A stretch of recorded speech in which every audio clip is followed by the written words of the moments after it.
Ready, kids? Aye, Captain! I can't hear you. Oh! You're in the Neptune.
Ahoy there, mateys. It's time to set sail on another episode of Unconstitutional Awakening, the podcast. I'm your captain, Jim Bob Ovalshorts, and tonight we've got a very interesting episode planned for you. I have made mention before in the past that I stand up for and am an advocate for the Bloodstained Men. I'm sure you've seen them on the side of the road, the guys in the white pants. Some of them wear cowboy hats and stuff like that, but they wear white pants with a big blood-stained crotch on their center of their pants. And people tend to make fun of them. They don't understand and such like that. And when I try to explain it, I sound like a crazy rambling pirate, as I normally do. So it doesn't tend to go the route that you think that it goes when I'm trying to explain it. So I reached out to the Bloodstained Men, and they totally sent me their spokesman, Harry, who is a totally fantabulous fellow, one of the nicest guys I think I have ever met since starting this podcast. And, we're going to kind of give you guys a rundown on an education of why being intact is better than being mutilated by a system that doesn't care about you. I know I turn a lot of things conspiratorial and a lot of things about natural and being natural and stuff like that. And these are all true. And I think this is a big aspect of it as well. On top of the fact of being a big portion of men's rights and human rights on the entire spectrum, this is a form of something, man. And I just feel like it's very important to educate you guys. And Harry seems like the guy that's going to be able to do it. Of course, you guys know that as normal, we'll have all that good stuff for this episode and how everything goes with it not only with each episode, depending on where you catch it at, of course, on whatever app or streaming service you use, but we also tend to have everything that goes along with it over there at unconstitutionalawakening.com. Shoot. Oh, well. Excuse me. I apologize there. And when you get over there to unconstitutionalawakening.com, you hit the podcast and more section, and that's where you can check out 4 episodes of the show and also answer those questions to get yourself one of those awesome Unconstitutional Awakening, the podcast stickers, man. We're giving them away each episode, so you guys go over there and sign up. We'll make sure that we get it handled for you, because that's just what we're doing right now, is trying to share the love and maybe get our name out there a little bit more. While you guys are over there, you can find the links to get back to where you can watch it if you just listen, or where you listen if you just watch it. And you can totally listen while you're there on the website. We've also got the link to get yourself some of this sweet Unconstitutional Awakening merch, man. See, I've always got a different one on, and that's because there's so many different things to get there. So you guys make sure you get over there and get you something. You can also get you some of these stickers if you'd like, man. There's all kinds of good stuff there, and everything that you spend goes directly to helping make this site go on and make this show go on, because, hey, man, we're self-funded, and the only way it's going to happen is if you guys keep supporting us the way that you are. So I appreciate each and every single one of you out there in the all over the world giving us that love and support. Another way you can show me some of that support and show us some of that love is go over there and check out our friends in Liberty, like Kirk Elliott, Peachy Key Creations, Ammo Can Survival, classicallearner.com, and Homeschools Connected, as well as Pure Pet Wellness. All these folks are offering alternatives to the garbage that we're being fed and forced down our throat on a natural basis. And these guys are totally doing the opposite. There's also links to get back to us at social media like Captain Conspiracy and the Freedom Pirates on Facebook, as well as Defeat the Media. And then all of our separate weird places can totally be found back over here in the host section, man. Go over there and give everybody some love, man. Find your favorite host and follow them if you'd like, or don't. You're not being detained. That's not how we roll around here. But I think it's about time to weigh anchor and set sail on this episode. So let's get going. Go. So good evening, everybody. As I was saying, I've got some awesome things planned for you this evening, and I've got Neptune with me, and we talked about this beforehand, sir. I'm not going to say it. I don't want to say it wrong, but he is who responded to me when I emailed the Bloodstained Men to come on over here, and his name, I know him now as Harry, but again, he said his name earlier, but you guys know that I destroy names, so we're just not even going to go there tonight. Yeah, Harry Guiremand. Guiremand is the easy way to say it. Just Thank you, sir. like gears and man, Guiremand. Yeah. I can spell it all day, but man, if you did catch any of our earlier episodes, you probably heard me. They like to pick at me because I butcher names and I have a million internet tabs up for the world to see when I go to share screen, and they're like, "What is this guy doing?" Oh, but I'm so excited to have you here tonight, man. So I really don't know how to get into this. So as I was saying in the opening, you guys, this is gonna be some wild stuff. So I hope everybody's ready for this evening. So I invited him to come tell you guys about something that I was educated about by my wife, and I hold very dear to my heart. You guys hear me give shout outs to talking about the Bloodstained Men and the positive things I think they're doing out there. And if you've been following me since early times, you see me even defending them and stuff when other people have out of line things to say, because there's something to this, and it touched me in such a way that I can honestly say that my son is not circumcised, because why would I do that knowing this, knowing all of what I know now? Like, I just think that is ludicrous from where I stand. And I know a lot of people are like, whoa, what? And yes, I think it needed to come from the kind of people I learned it from, and that would be the Bloodstained Men. So Harry, if you don't mind. Hello. My name is Harry Guiremand, and I'm a spokesman for the Bloodstained Men and their friends. And we are a nonprofit human rights organization. And our purpose is to educate people about the harm of infant circumcision and hopefully drive it into extinction in America. The rest of the world does not do this to their baby boys. It's in hospitals. It's not done in Europe, South America, most of Asia, most of Africa. It's not, it's just an anomaly that this continues in the US. Many places in the English-speaking world used to do it, and they've given it up. Australia stopped, New Zealand stopped, Canada has mostly stopped, the UK stopped, and the mainland of Europe never did it. And, China, Russia, they don't do this to their boys. So it's an anomaly that people somehow believe that half of the population is born needing corrective surgery. That's just insane.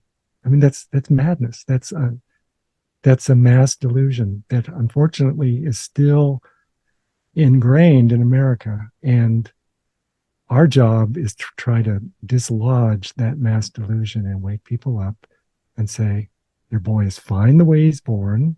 There's nothing wrong with him. He doesn't need surgery when he's born.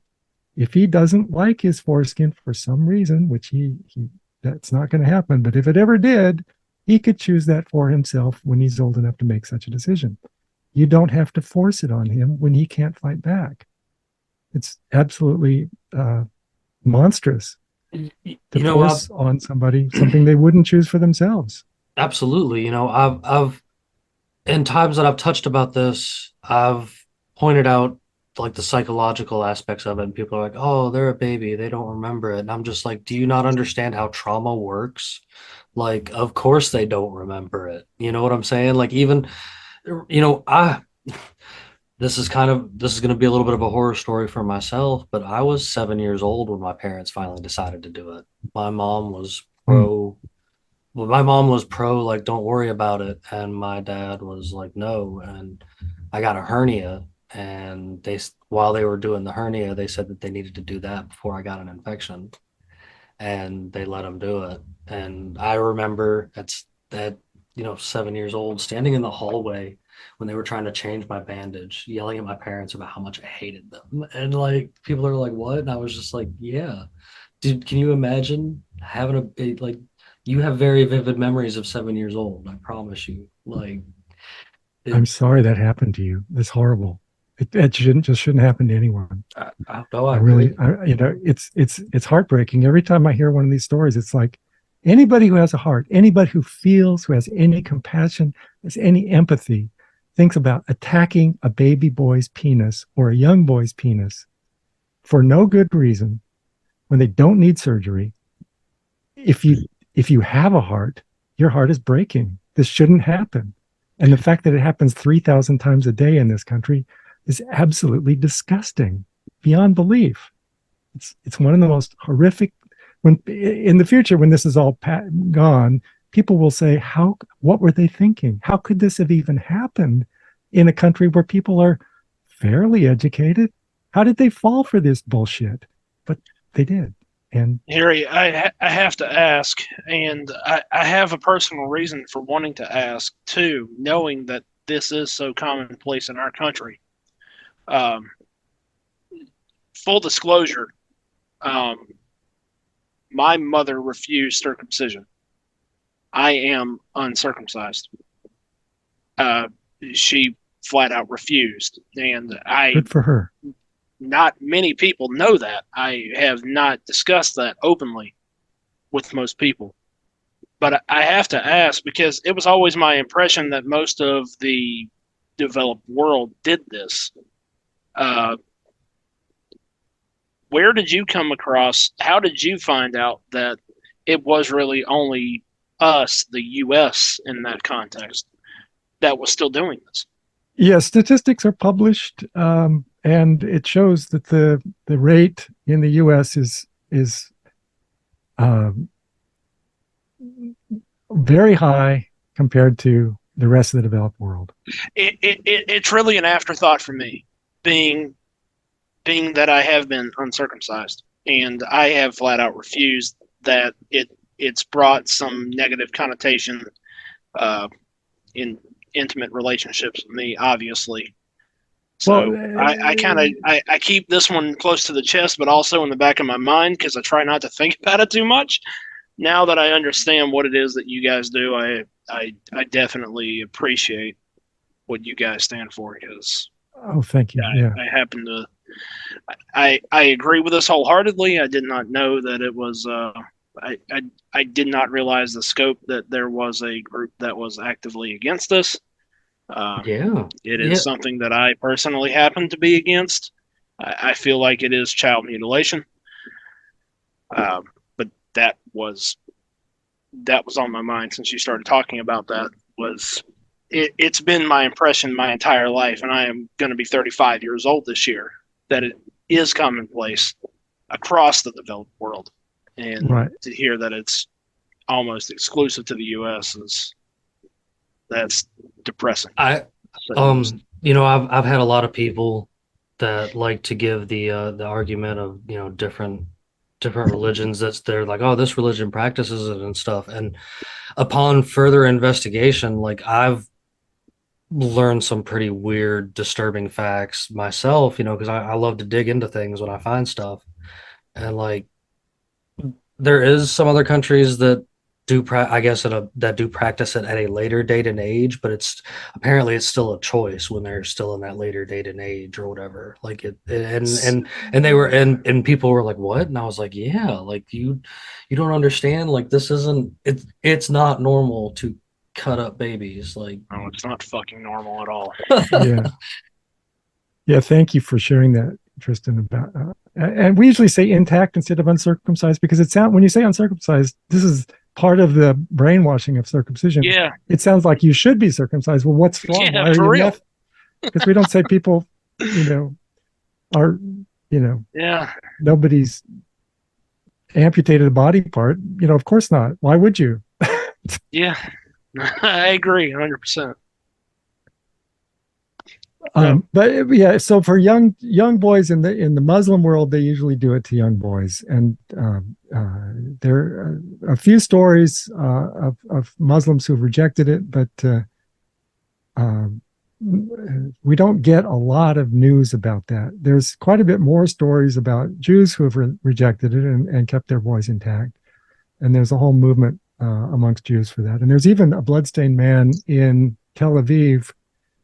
I can't, Savroni, his name is, oh shoot, I can't think of his name right now, but he protests with a bloodstain and posters in Hebrew against circumcision in Tel Aviv. And so, you guys are always down in the Atlanta area. Like I can honestly say I have seen you guys from as low as the south side of Atlanta down near like Covington or Clayton County and such, all the way up to like in downtown Atlanta when I'm a con goer. I make costumes. There were some earlier episodes I was showing them off and stuff, and you guys are usually hanging around stuff like that too. When I understand, there's a lot of people there, and that's a good way to spread your message and stuff. And once you learn about you guys, I've always been the kind of guy that's like, yes, like, right. I like to walk over and speak with them and stuff like that because it is. I'm sure you've felt it before and probably gotten flack and such from people that want to give you a hard time because they don't understand it. Like that's something I've learned in this speaking out kind of world is about anything is that people don't like that too much. That begs a question for me. Sorry, Jimmy. I'm really curious if you guys probably know more about this than I do because I've kind of admittedly buried my hand in the sand on this subject. Where the hell did this come from? Well, nobody really knows for sure where it originated. Because we know, or at least historians have said that when the Jews were slaves in Egypt, the Egyptians marked their slaves with circumcision, and somehow that carried over into Judaism. Some people say, I don't know what the truth is. It's so far in the past, I don't think anybody knows for sure where it started. It's just, there's a lot of speculation, but I don't think anybody can say for sure. It's just, but once it got written into, first of all, in Genesis 15, they have the covenant, but it involves doing an animal sacrifice and not circumcision. But then about 1,000 years later, Genesis 17 was added to the Jewish holy book. And then they changed the story to now the genital mutilation is part of the covenant with God. So it's kind of become an unofficial bylaw. So, yeah. So, but then again, amongst Jews, some people think, well, we absolutely have to do this. Other people say, well, there are lots of things that they say in the Bible that we don't do. So we're not going to do this because we want our boy to have the best life possible. So, but it's there. And as long as it's there, some people are going to insist that this is an absolute requirement. Do go on. Like, yeah. So, and anyway, it carried it somehow. The English-speaking world picked it up. Apparently, Queen Victoria. No, I'm sorry. I somehow, which I don't know how, but it the English-speaking world adopted circumcision, and it became sort of a mark of the upper class. And so, of course, once the upper class does something, everyone else imitates it. So then it Sure. became widespread throughout the English-speaking world. And then they, one by one, just abandoned it. In about 1949, there was a paper, I think it was called The Fate of the Foreskin, where a medical researcher said that about 17 boys a year were dying from circumcision in the UK. And there's no benefit, and we should stop it. And this was right after World War II, and they're recovering. They had, they were economically in really bad shape because of the war. And so here's this unnecessary expense when money was really short, and it's killing English boys. Why are we killing English boys for no good reason? Let's stop it. So they stopped. And then later on, New Zealand stopped. They just said, okay, this is no longer our policy was to circumcise. Now our policy is not to circumcise, and it's over. Australia said we're not going to circumcise in public hospitals anymore. So that pretty much ended it, although you can still get circumcision in a private hospital. And in Canada, apparently in the maritime provinces, they never did it. But in the Midwestern provinces, they still have a problem with circumcision being fairly common. In British Columbia, they took it out of the health plan about 50 years ago. And once the state stopped paying for it, the number of circumcisions went down dramatically. And in America, Medicaid money is used in many states for circumcision illegally, because you're only supposed to use Medicaid for necessary procedures, and circumcision is unnecessary. So it's being done illegally. Nobody's been prosecuted for this, but I think around 17 states have said, okay, we're not going to use Medicaid money for this anymore. And when that happens, about one third of the kids are born with Medicaid funding, and so about 30% of them, the circumcision stop when that happens. It's almost ironic hearing some of the things that I grew up hearing about circumcision too as a practice.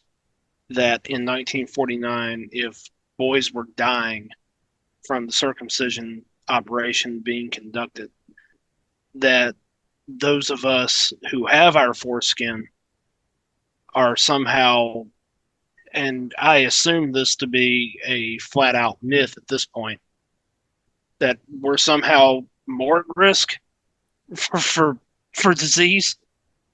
They keep selling this idea that it's going to prevent disease. It sounds like weapons grade horse shit at this point. It is. It absolutely is. I mean, once the money was rolling in America, it was started to prevent boys from masturbating, supposedly, which of course they're going to masturbate no matter what. But it was done by John Harvey Kellogg, who said that, and this was the age of 19th century quackery, and they didn't understand the germ theory of disease. They didn't know what caused disease. They thought excitation caused disease, and they thought masturbation would cause disease. They were just stumbling in the dark. They didn't know better. Right. And so Kellogg started this idea that if you cause as much pain, if you find your boy masturbating, then you circumcise him and cause as much pain as possible to him so he won't masturbate anymore. That was them 7-day Adventists for sure. That was in that realm of things, because those guys were twisted. I heard about that when I was looking into the history of David Koresh. Yeah, I looked into that. They always seem to try to either blame it on religion or something else. Sorry, guys, if I sound spaced out. This is kind of just, discussing this conversation openly is not something I expected in my 2023 bingo cards. I always pull one out of the hat. Come on now. I mean, you're not wrong. I just, this is, again, this has always just had a spot for me, I guess. I don't know.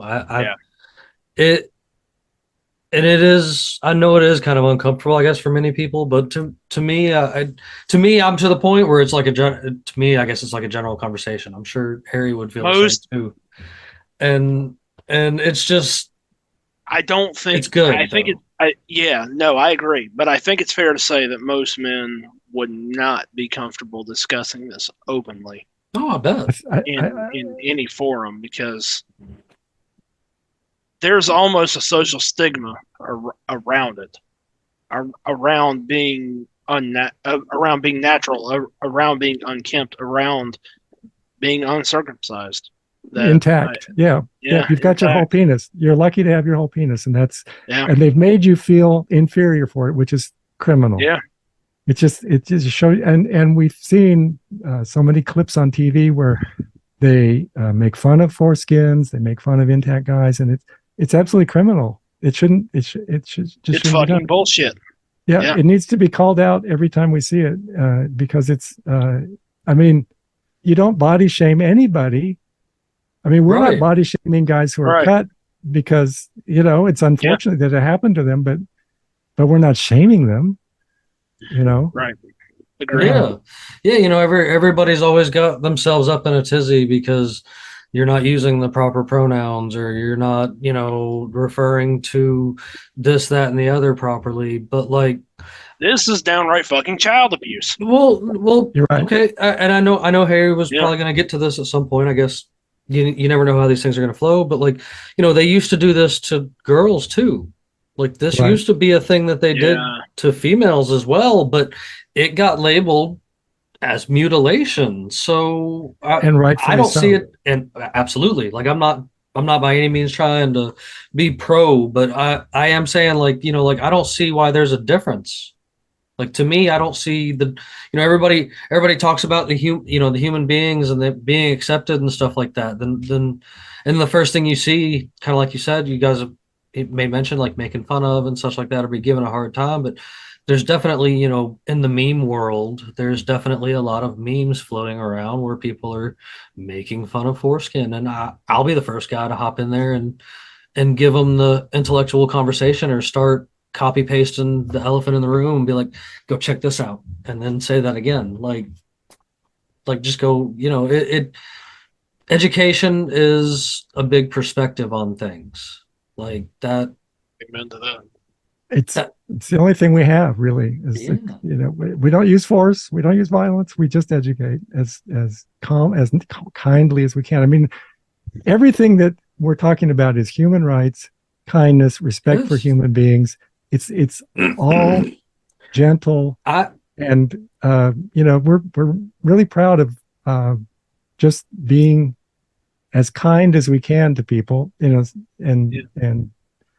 it definitely opens that conversation to body autonomy, though, doesn't it? A mixture of that and removing that right to boys not being able to consent to having their foreskin removed.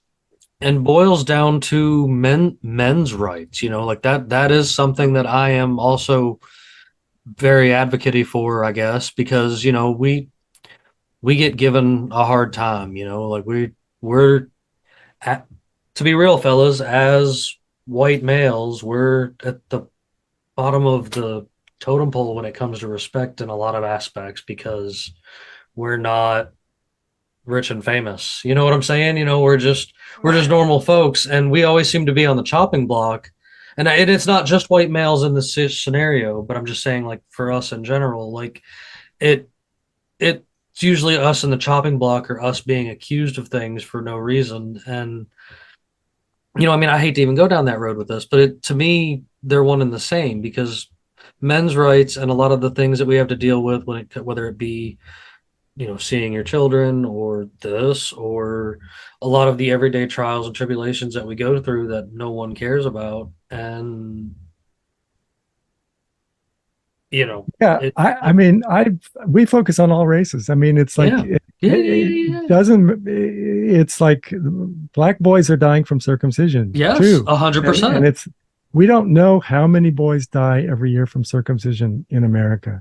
Yeah, I'm sure that statistic is not recorded. They don't 100%. They don't want people to know. But we see it on social media where a story comes up where a mom says, my boy's sick and then he died. He passed away from circumcision. We know these stories come up, And people have tried to estimate the number, and they estimate that it's between 100 and 200 a year of boys dying, but we don't know. But that base, and it sort of correlates with the 17 number that they got in England, if you account for the difference in size of the populations. But we don't know for sure. But we do know through social media that boys are dying every year, and unnecessarily, for unnecessary surgery. It's often paid for illegally, and is sold fraudulently because you don't need this surgery. It's not going to prevent any disease. It's not going to cure any disease. It's not medicine. It's violence. Right. Like that. Go ahead, Neptune. Sorry, that does beg a question, Harry. I guess this is more of rather a question of opinion rather than a question of fact or hard evidence. But what's your take on why, other than peddling subsidies to the public, obviously, through which obviously American healthcare is heavily reliant on, what's your take on why it has persisted in the U.S. and not the rest of the world? Right. There's a strong advocacy for continuing circumcision, and the latest evidence of that was the 2012 American Academy of Pediatric Circumcision report, where they fraudulently said that it had that the benefits outweigh the risks, even though they didn't know what the risks were. And they were very selective at the data they looked at. They didn't look at the harms that were done, and they pretended that the foreskin has no function. This is the whole thing about medical circumcision. They pretend that there's zero function to the foreskin. It's just a piece of medical waste. It's just trash. And once you understand, I mean, you have a foreskin, you understand. Yeah.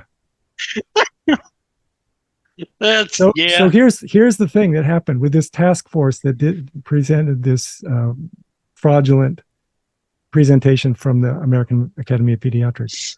None of the men on that task force had a foreskin. None of them knew what they were talking about. I somehow felt like I knew where you were going with that. And of the women on the task force, none of them were married to a man with a foreskin.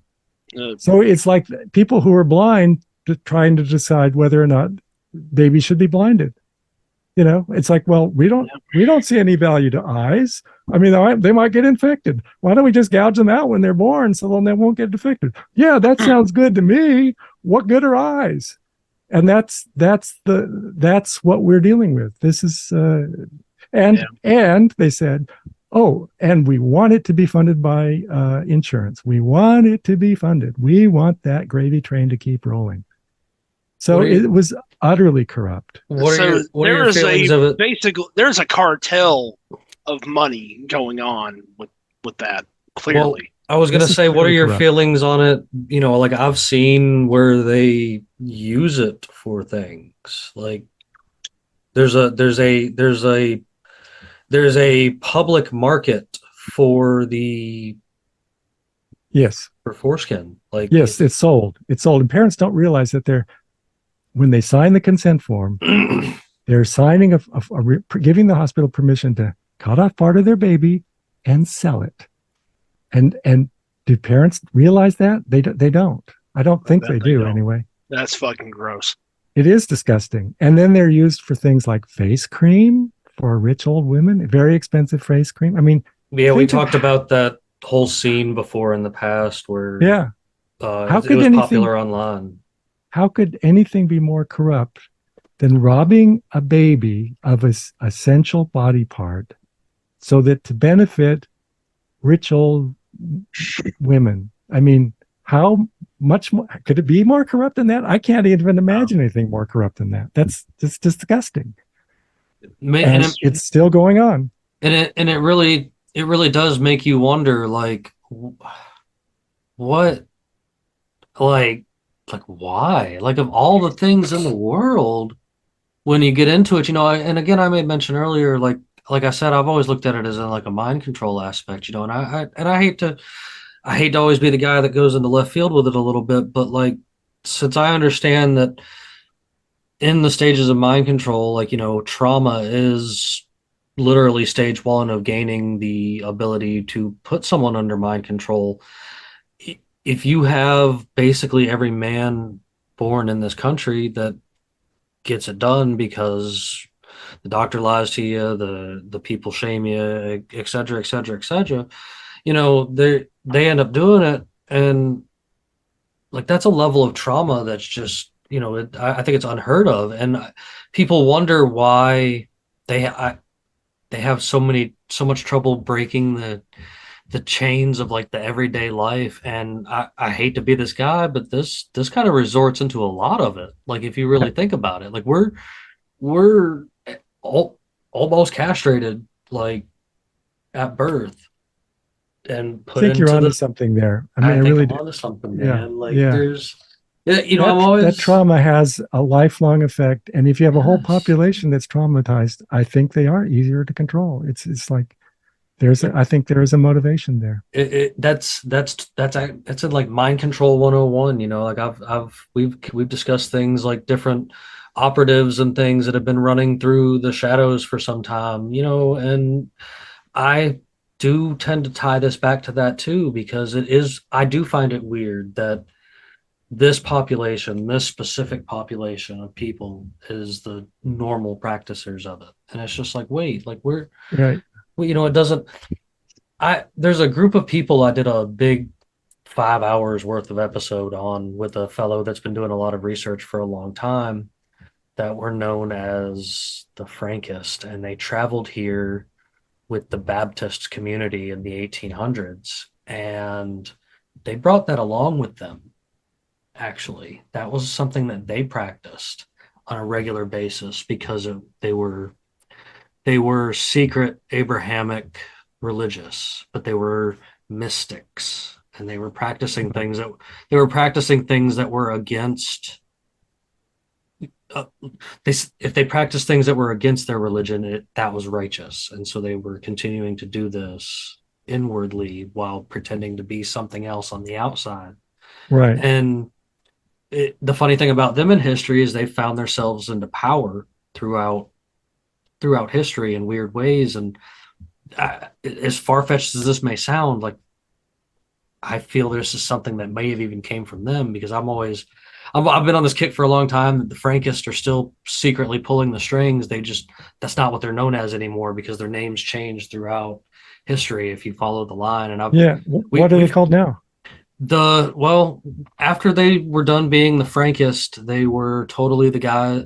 They had a hand in the French Revolution with the Jesuits, and from there it runs dry, and a lot of people just kind of refer to them as like the Illuminati or whatever. I mean, I know I don't I'd like to not refer to them as that, because that's one of those trigger words, I think, like conspiracy Yeah. theorist or like Right. anarchist and stuff like that, that people are like, well, that's a bad thing because they're brainwashed, kind of like that thing you were saying earlier about saying intact instead, because the other using the other word is part of that. And because words are spells and spells are scary, and you can Yeah. make Language people is important. you It can really make is. you And can make people think a certain way. And I feel that these same people that everybody knows is that big scary group that's running the world from the shadows totally have something to do with this. And I know that's out there, but yeah.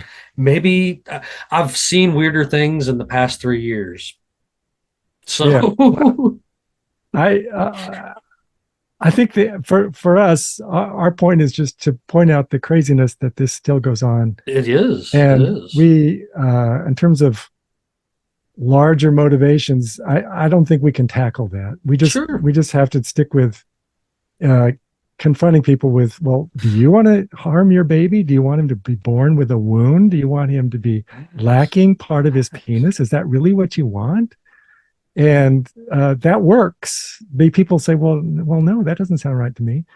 And so that's our avenue of reaching people. Absolutely. No. I like the way you go about it. You guys, and you even yourself, you are just so kind. Like I can just sit here and speaking with you, and you are just so kind. Like, in fact, I'm worried that I'm scaring you because I think you're too kind for me. And Don't worry about me. I can take it. I take a lot of abuse out there, so don't worry about me. I try to be a nice guy, and as I was telling you before we even got started, though, I fumble a lot. Like Yeah.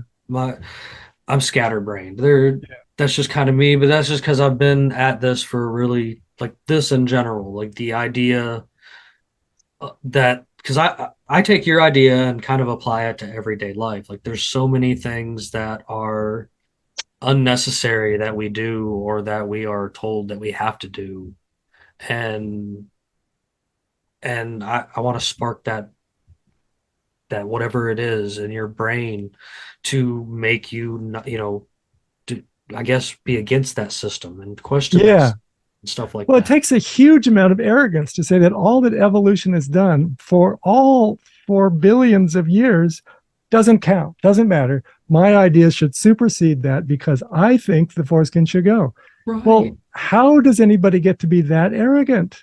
It's like be realistic. That evolution is smarter than you are. I mean, you can't even make one cell, let alone Right. No, anything. you're It's just you're you're it's absolutely correct. And I'm for. I've always been I guess naturalist, you could call it. uh, I'm for letting nature take its course. Like I'm the guy that's going to tell you don't cut up your leaves in your yard. You're destroying natural pollinators of this country. it You seems know, like the more we learn about natural processes, it's like the less we need to interfere. the less I we mean, need there to. there Yes. there are The times when you more have to. that society develops, the more people will understand that Theodore Kaczynski wasn't wrong. I mean, I Yeah, mean, I used to work at a biotech company, and I worked with somebody whose her former boss, his hand had been blown off by one of Ted Kaczynski's bombs, oh wow. and she was very sensitive to the problem of what he was doing. And I sat down with her. I said, let's just read the manifesto and see what he's up to. And I cheated. I didn't bother to read it because once I looked at it, I thought, oh, I can't get through this. But she read the whole thing, and she came back the next day and she said, you know what? He's right. It's all this air travel is going to cause a pandemic which is one of Kaczynski's point, which of course has happened. But that doesn't mean it's okay to be a homicidal maniac. Correct. I mean, what he was Correct. doing was wrong, but he had some good ideas. But Yeah. we're not going to get behind Ted Kaczynski anytime soon.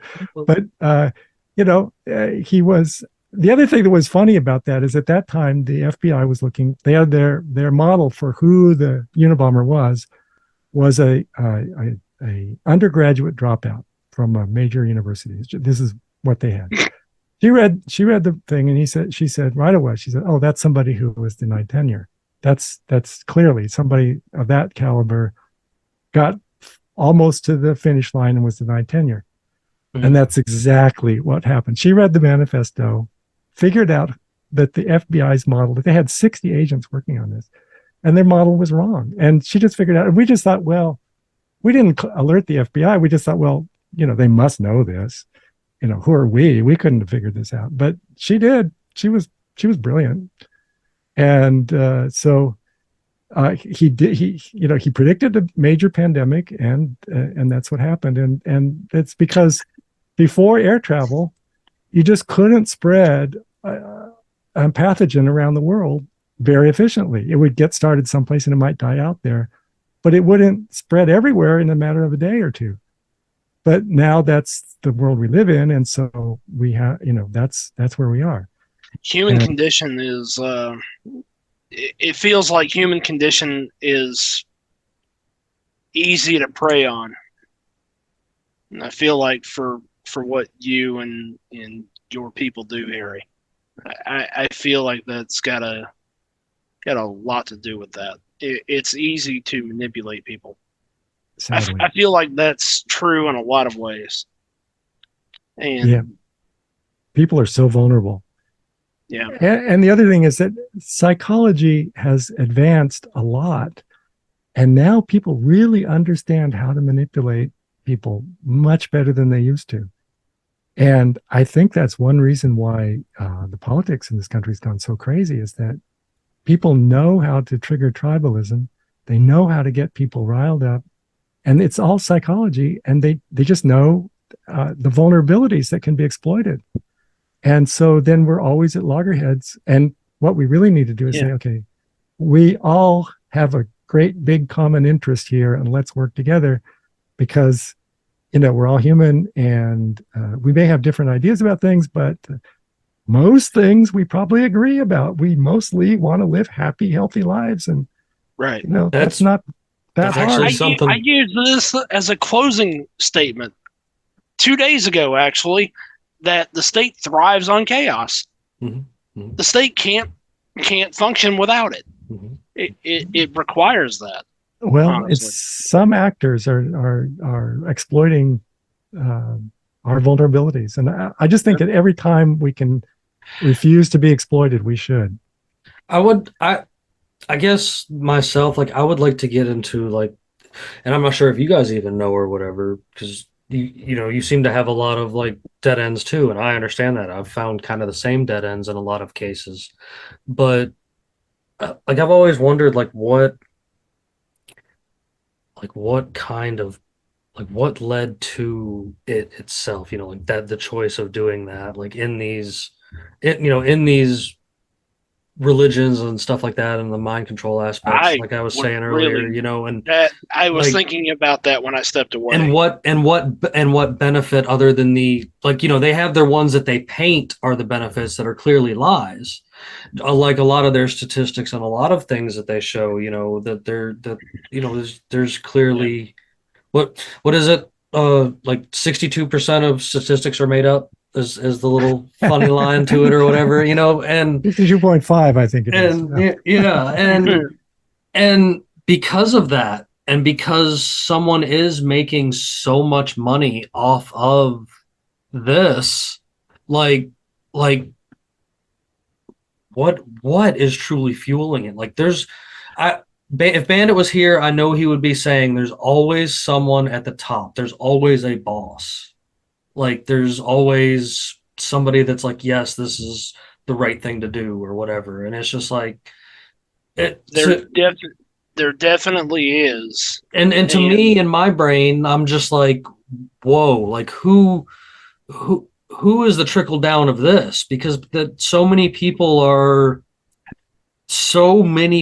have been brainwashed into believing. Yeah, and this as a human condition. So I'm just gonna fall on the sword here and just basically drop myself right on to the sword through the stomach. Don't get hurt. Yeah. I have participated in hookup culture to an uncomfortable degree. Unfortunately, I'm sad to say. I don't anymore. I'm happily married, but it is something that I can't take away from my past experience. That in mind, it's something that I've thought a lot about in those attempts at hookup culture. Is I've been judged for being uncircumcised, for being intact, as it were, right? Right. And it gives pause for thought there, right? That this bleeds into every aspect of society, that you will be judged. You don't know what a potential partner is going to make of you being intact, having your foreskin based on this, and more so in America, where hookup culture is definitely the worst of the entire world. I don't think anyone will ever refute that we probably lead the way in that garbage consumerism. That it just gives me it almost makes me wonder how far back does this go as far as the U.S. is concerned, in particular, considering we're still the epicenter of circumcision, right? Right.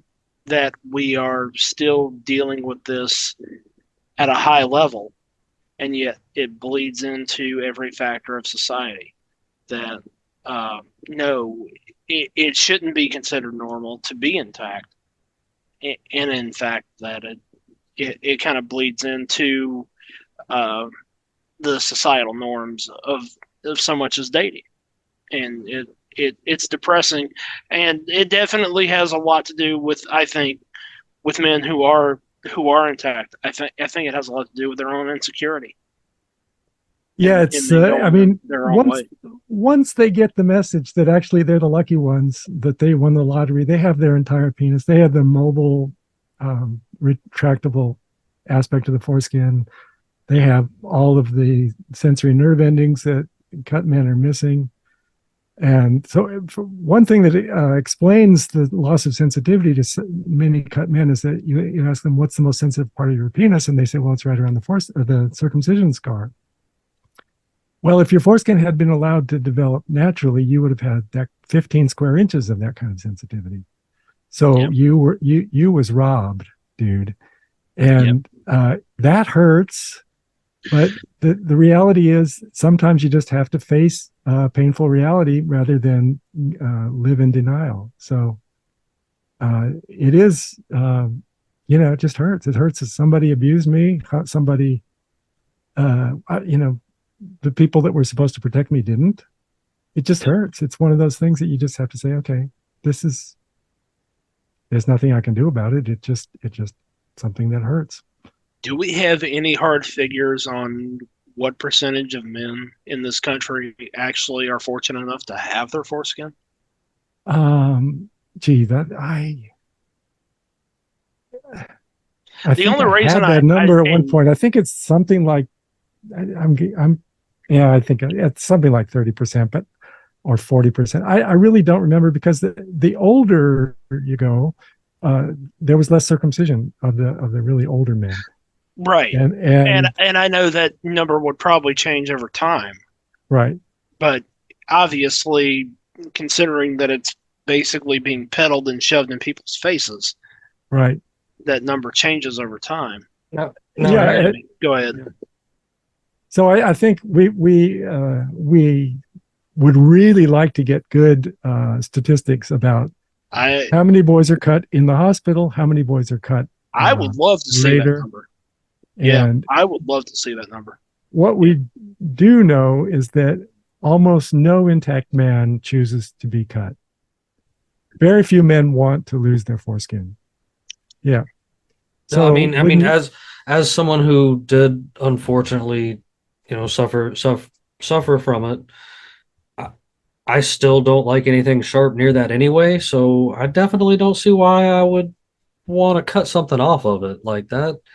To me, it seems like insanity, and especially knowing that you actually, now knowing and such, that you actually lose many functions. Like the number actually is quite up there, actually, to me, which is shocking. Like I was actually kind of hoping we get around to this, because I mean, I know it is kind of a bit much, but you're welcome to dabble on some of it if you don't. Yeah, I have actually a little card here.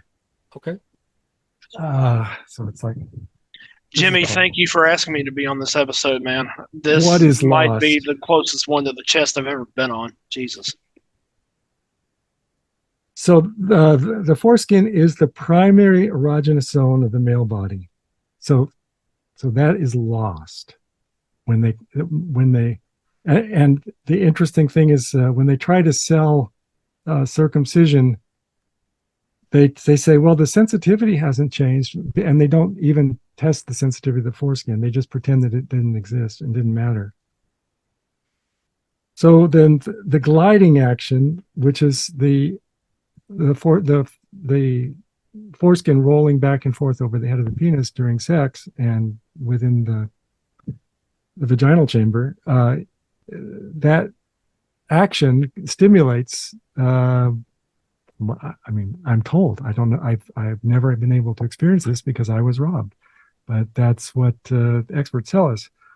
That is stimulates because the nerve end, the pleasure sensing nerve endings are on both sides of the foreskin, So all of that agitation during sex is stimulating all those nerve endings. And if they're gone, they're gone. They can't report pleasure to you. And then there's the fine touch microreceptors called Meissner corpuscles, the single most important sensory component of the penis, of the intact penis. So I do apologize to interrupt. I'm a man of numbers and facts. That's just how I am. So I had to look that up really quick when you were saying about the nerve endings. The apparently there's no true official number, but they run around claiming between 10,000 to 20,000 is Yes, and that's what they claim. So like, to be real with you, knowing how much they're already lying about this situation, it could be very much more. Yeah, that what we've heard numbers all over the place, and I just say thousands because I talked to an anatomist who said his estimate was 7 to 12,000, and I hate to give bad numbers, so I just say thousands.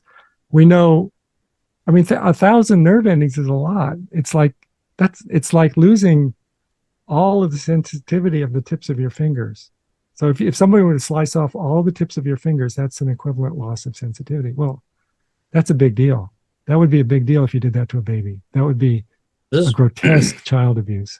That was, I mean, that is actually from what I was bringing up, because I do try not to share No, I too think much, you got too much garbage. This is from circumcision information out of Australia. Yeah, which, yeah. No, it's probably right. It's just yeah,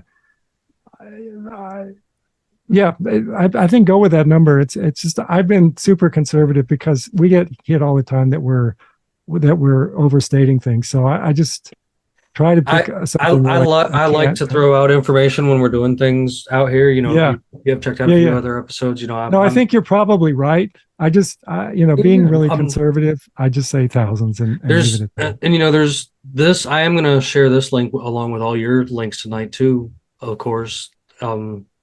Because there is some good stuff in this one. I've actually been kind of thumbing through this one a little bit on the side, and there's a lot of good points out of this. And this is from, as I joke around about here, the Upside Down, where my buddy Terry's from, that when he comes up here and talks to us from Australia, he's always got some good information for us. And I bet he'd probably be on board in this conversation too. It's a shame he couldn't join us, because I know he'd probably feel the same way about a lot of these kind of things, being from Australia, having firsthand experience. How old is he? About my age, in his late 30s. Oh yeah, so he's almost certainly intact. Yeah, and it's a thing, like you said, that has been undone in so many places, and people are always asking for statistics and stuff, and that is something I can say. When you go over to your website, your guys' website is slam full of information, videos, medical, this, that, and the other, and it's a shame that you get so, I guess, frowned upon trying to give factual information and such. Like I truly understand the forefront of the situation there. Like that in itself is a task on its own, and I gotta say I admire it. Like yeah, if I have a son, yeah, he is not being circumcised. He will be intact. Yeah, lucky. I mean, he's so lucky that every time a dad realizes that, the boy is almost certainly protected, because the moms usually don't force it. And I am eternally grateful, despite the fact that I had a lot of issues with my mother growing up, that was the one good thing she did by me. Yeah. Is that I still have my foreskin. So that's one thing. And I know that we never reconcile, but thank you, Mom. Yeah, give her credit for that. Yeah. That's one thing we tell to expectant parents, that he will never thank you for cutting him. He will thank you for not cutting him, but you'll never get a thank you because you cut him. So is that really what you want? Do you want him to resent you? It's in your hands, but make a good decision here. Yep. Thank you, Harry. This is this has been enlightening. Yeah. And I definitely appreciate it. Oh, thanks. Tristan, I gotta ask, is there any other like big questions or anything you had? No, I don't think so. That was not a conversation I expected to walk into tonight, but I'm glad that I was here for it. This is the wild card game we play. Everybody that's here that enjoys our episodes of the show and stuff, just know that half the time I'm the one that's ready to go, and I just send the emails out last minute saying who's coming. And because there is so many of us in and out of here, you never know who's going to pop in. It makes for good conversation, though. I think. Yes. I don't know. Harry, I don't want to take away from anything from you, and so I would like for any points or anything else that you'd really like to make tonight. Please continue and go ahead and make those points. Finish educating us a little bit if you'd like. Well, human rights are something that should be cherished. And when after World War II, people got together and wrote the Universal Declaration of Human Rights. They had seen the Holocaust. They had seen the horrors. They knew that something had to change, and they wanted to come up with some basic standard of human rights that we could refer to, so to prevent things like that from ever happening again. And so in the Universal Declaration of Human Rights, the third article is that everyone has a right to life, liberty, and security of person. And security of person means your body belongs to you. It doesn't belong to anyone else. Nobody has a right to cut off part of your body. And almost, all the civilized nations have signed on to this. This is what they agree to. The United States believes that it's the champion of human rights, but here at home, we have this monstrous human rights violation in progress. And it's been really hard, surprisingly difficult to get people to stop. Imagine being the vanguard of freedom only to be an absolute hypocrite in the face of a basic human right. It's tragic. It's tragic. And it's like why don't they listen to themselves, their own recommendations? Follow your own recommendations, America. Yes, human rights are a good thing. Start insisting on human rights in America. That's a good first step. And but it's good that they think that they're champions of human rights. They just now they have to follow through and actually do it here. And our emphasis is on human rights. It's such a basic thing. It's not. It was done. Human rights are a long time project. They're not finished. People are still trying to. I mean, clearly here we're still trying to implement human rights, but it's one of the most noble things that we've done as human beings. Harry, I do have one other question for you. And I guess this is more opinion than it is factual. But based on your experience and obviously your time researching the subject, you've got a lot of time in this clearly. Do you have any idea where this possibly could have been fomented from the perspective of us as the United States from 1949 onward?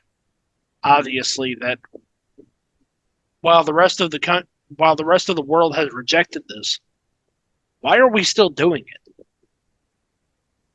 it? Other than money, I mean, I can't find a good reason. It gives me a headache trying to process this. Right. Well, there are people who believe that it's part of their identity and that they want to protect their identity, and they're going to do everything they can to make sure that circumcision keeps going. And a lot of people never sort of get past their childhood indoctrination and never really think about things, and they just go through life blindly, and they just, whatever they were told, they just think it's the way it should be. And until you look at what you've been told and say, well, don't agree with that. You can't be free of it. You can't really be free of it. And in the end, life belongs to the living. You don't, the people who lived thousands of years ago and set up rules, it's not their call. They're dead. Life belongs to us. We're the living. So it just let them go and let them rot away, because life is ours, not theirs. Amen. Well, and there is really that, whole natural aspect of it. Again, people that listen regularly and stuff, they know I'm big into the natural world. My wife's big into doing natural medicines and stuff like that as it is, and farming type stuff, and trying to stay close tied back to Earth, because we're just another part of Earth. And they've sold us so much on prescription drugs that don't help us, and food that's garbage. And I guess a lot of people are always like, well, how are people so brainwashed all the time? And trauma is always something I've kind of pointed at, and I really, really think that this specific trauma first thing in life has a big foundation of the mind control that goes on in a lot of aspects of this, of where it happens here, and even in the other places that it does happen. Like, if it, like, these people are willing to bend over backwards and do what they need to do for what they think is right, or what they're told is right, and in the end they're really bringing more harm than they're doing anything. Like, and I guess the reason this is always held so close to my heart is because, like, this is like a stepping stone. Like, this is a big stepping stone, and I think that if more people were naturally able to be intact and enjoy life as a complete human being, like, maybe more people would start being more accepting of each other on a lot of aspects. Like, what's the point in paying tons of money to have big fake plastic boobs put in, or plastic injected into your face, or like, I've never understood the point of all that. And I think this goes along the same route. Like, you're perfect as you are. Like, you were, sure, does stuff, cosmetic surgery in the aspect of, like, you lost an arm or a leg? Yes. Or you had your face ripped in half from trying to save a dog, your cat? Yes. But, like, just because you think you're looking old because you're 70 and you're actually old, Right. like, what's the point? You know what I mean? Yeah. It's the Or same just because you want your boy to look like you. I mean, yeah. Yes. I think it was Andy Cohen who said that he circumcised his boy to make him, because he'll have a beautiful penis just like me. And I thought, oh God, how could you be so stupid? Wow. But, yeah, I mean, but he said it in, believing what he was saying. He didn't. I mean, I honestly don't think he was lying. He was saying what he believed. That's a weird way to put it, but yeah, I understand. yeah. And, one study in, I think, Canada found that the best predictor of when a circumcision will happen to a baby boy is when the father is cut. So it's the father who wants the boy to look like me. I want my boy to look like me. Interesting. I appreciate you saying that, because I am. So my father is Cuban, and he is also uncircumcised. Intact? And, yep, intact. I'm going to have to remember that. I'm get it right. Trying He's going to get it right. You will. Yeah, I'm trying my best. Yeah, my biological father, yep, he is also intact, and maybe that's where that came from. Yeah. And he is not of the U.S. He was not born into this bullshit that we have to deal with here in the U.S. So that gives a lot of perspective. So again, thank you, Harry. I really appreciate this. It's been really good talking to you. Yeah. Yeah, no, this has been a hell of a conversation for me, Jimmy. I'm glad I was able to join. Yeah, of course. And there's there's so many different ways that this is an important thing to, to me, and I think to future generations and such like that. If you really got the choice, like, I think you should choose not to. Like that if it's laid out in front of you, there happens to be a big baby boom going on. I've had a kid in the past year and other people stuff like that too, and it's just like, Yeah, don't you absolutely should choose not to, because it's choose his not to, body. man. It's Yeah. his body. It's not your Yeah. body. He's not There, your property. He's that's not a right. little slave. Yes. You don't own him. That's right. He's your son. He's not your property. If he wants to cut himself, that's his business. But it's not. I mean, we understand that for tattoos. We don't let parents tattoo their children. It's like, Right. okay, you don't do unnecessary body modifications to kids. Yeah, and then parents are quick to judge people that get tattoos, right? Yeah, if they're grown up and they want them, that's their business. right. They judge tattoos, and yet, okay, here you go. You were circumcised. You're unintact. Right. Talk about hypocrisy. Yeah. Right. Well, and if the idea of free choice and free will, like this, this goes right along with that. It is their body, their choice. And I also think, there's other things going on in the world right now as well that are very much circulated around kids and people making terrible life altering decisions on a child when they're still just a child before they've even had time to think about this. And I truly think that the people that are standing against child mutilation on all sides right now should really come together, and this needs to be included in that aspect. And from my perspective, it is. Like, I think this is part of that same fight. We don't need to put our children through the same things that we were put through, especially now that we know better. Yeah. And the more we can educate on it, and the more people that do know about it, the better it looks. For every one of us that has a son that we leave intact, hopefully they're going to leave their sons intact, and it just spreads like wildfire. Like, I know it's slow, but it's still a process at the same time. Like, it really is. And to me, that makes sense. That's chipping away at it. We say on a lot of episodes that we're always just after that one person. Like, this episode's meant for that one person that needed to hear it.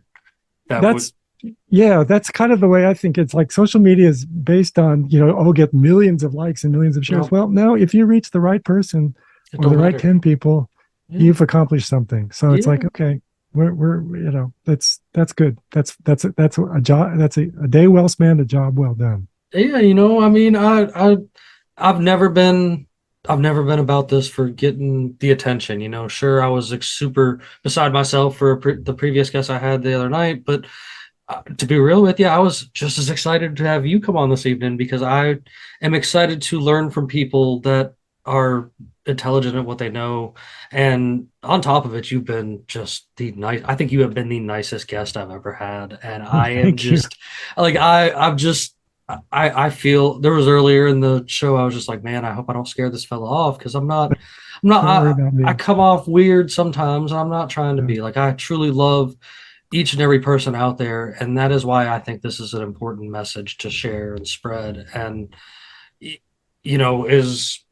as much fun as we have had here tonight, I'm always down for more, because I know there's more to learn. And I would love for any time in the future to absolutely have you guys back, because I really think that what you guys are doing is great. And there's still so much to learn, because we barely scratched the surface on our chit chat tonight, but I think there was also some great points made. Yeah, well, anytime you got a vacancy, you can call me up and see if I'm available. I'd love to be back here. Awesome. I really enjoyed talking to you guys. I'm glad you did, and you guys out there, I'm gonna have all kinds of great links that I'm gonna get gathered up from Harry here to share with this episode for you guys to do your own research. I know we didn't do too much screen sharing this evening. Even the few that I did share will totally throw out there, but I want to make sure you guys have as much information as you can to educate yourself, because I know this isn't something that you want to talk too much about out loud, but I like to be that little thing in your ear that's going, hey, this is important, check this out. And hopefully you guys will take the time to educate yourself on this situation. And Harry, where can they find, like, I guess get back to you as far as like your work with the Bloodstained Men? Yeah, so bloodstainedmen.com, all one word, bloodstainedmen.com is our website. It's recently been redone. We're just about to start a tour of Florida, which will be this month and into February. Nice. And so if you are in Florida, we're going to go all the way down to Key West. We're going to go all over the major cities of Florida, plus many of the minor cities. We hit up small towns as well as big cities. You guys are like I made mention earlier, you guys are always in mine and Neptune's neck of the woods. We're both in Georgia and we see the Bloodstained Yeah. Men frequently. Like that's Yeah, we're in months, we come Harry, down if you south. wind up Yeah. in Savannah, come say hello, man. Okay, we'll do. We'll do. yeah. And I'm in the middle of nowhere of the state. Like we're lost out there where I am. So but do go on. If there, you said the tour in Florida, is there anything else you guys got going on we can look forward to? That's going to be it for what's scheduled right now. Usually we do 3 major tours every year and sometimes a few minor things. Okay. And we also usually do a Super Bowl. If we do, we were at the Super Bowl in Atlanta, where you might have seen us. Oh, sure. And we do the Super Bowl every year, and those are pretty good because it's a big crowd and they're rowdy and engaged, and so it's kind of fun. But yeah, I hope we do the Super Bowl again this year. But what I know for sure is we're going to do a major tour of Florida coming right up in this month. I should look. Well, awesome. And we'll actually have to touch base back with you after you go to Florida and see how things went down there, man. Because this is something really great. And I'm gonna make sure that we can have these links over on our website and with this episode everywhere, so folks can learn something. And hopefully we were shy enough on a lot of the subject to maybe keep folks around and actually listen to this stuff. I know it's kind of shocking everyone out there, but think about it, man. Like you guys like to listen to the other things that I tell you to think about. So I implore you to take a chance and think about this, because we can totally be saving babies. As the bumper sticker on the back of my car says, sliced pizzas, not babies, because like it's way cooler and way tastier to eat pizza from where I'm standing anyway. And you guys know you'll be able to find all of that over there at unconstitutionalawakening.com. That's where we hang out at on a regular basis. When you want to find us over there on social media, there's links for us everywhere. But the quick way to find us is type in Captain Conspiracy and the Freedom Pirates or Defeat the Media on Facebook. We'll pop right up. We're always out there trying to spread a good message of unity to everybody, because that's just kind of how we roll. We all need to come together for tomorrow, man. We want the world to keep turning. We all have to do something better than what we're doing now, because it's not in the route that it needs to be. Neptune, you got any closing thoughts for me, buddy? Nah, man, I'm good to go. I appreciate it. Thank you, Harry. Thank you, Jimmy. Well, you guys, you know that as promised in the opening of the segment, our most recent thing, instead of me telling you a joke at the end of the night, is I'm giving you a riddle, because I would love to give away these awesome Unconstitutional Awakening the podcast stickers. So everybody ready for tonight's riddle? You guys make sure that you go to unconstitutionalawakening.com to the podcast and more section and click on this episode of the show, and you can answer the question right there, and I'll get right back to you as soon as it goes. So you'll need this mode of transport to be able to leave port. Then you can float upon the water that will take you to the treasure to be caught. What is this mode of transportation? All right, guys, well, we're going to weigh anchor, so you have a fantastic evening. Bye now.